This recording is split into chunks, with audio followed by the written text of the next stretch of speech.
Welcome to The Terrible Take, a daily segment telling Steeler Nation what's on our minds. I'm Melanie Friedlander. Heading into a division matchup against the Cleveland Browns on Monday Night Football, the Steelers will be without defensive tackle Cam Hayward, the anchor and truly the heart of the defense.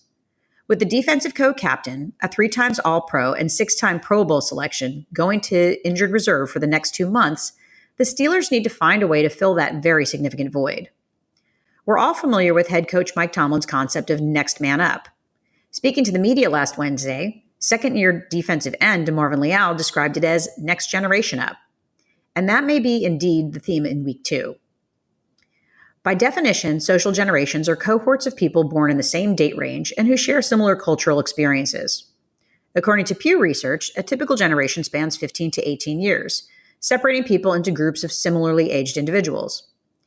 If you go by date of birth, veteran Cam Hayward is a millennial, and Leal is part of Gen Z. So the younger player is technically correct when he references the clear difference in age between the two defensive linemen.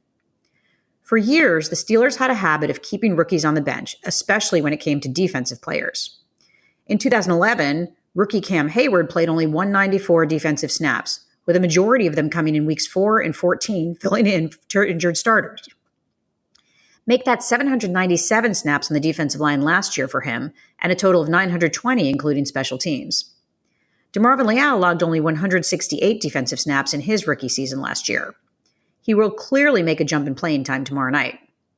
The same is true for rookie Keanu Benton, who looked solid in his debut last Sunday.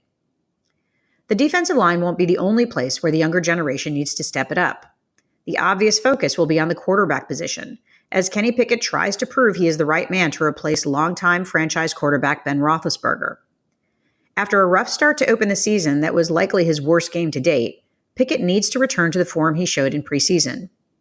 And here's hoping the Steelers can force the Browns offense into some third and long situations so that cornerback Joey Porter Jr., a second-generation NFL player in his family with this team, can get some additional playing time as well. Cam Hayward brings so much to this team, both on and off the field. He is impossible to replace, but the coaches need to help the next generation on this roster step up and find a way to fill that huge void that he leaves until he can return from IR. That's my take. You can follow me on Twitter @GirlSurgeon. Check out The Terrible Take every day at 5 p.m. Eastern Time. Follow us on SteelersDepot.com and check out The Terrible Podcast with Dave Bryan and Alex Kozora every Monday, Wednesday, and Friday.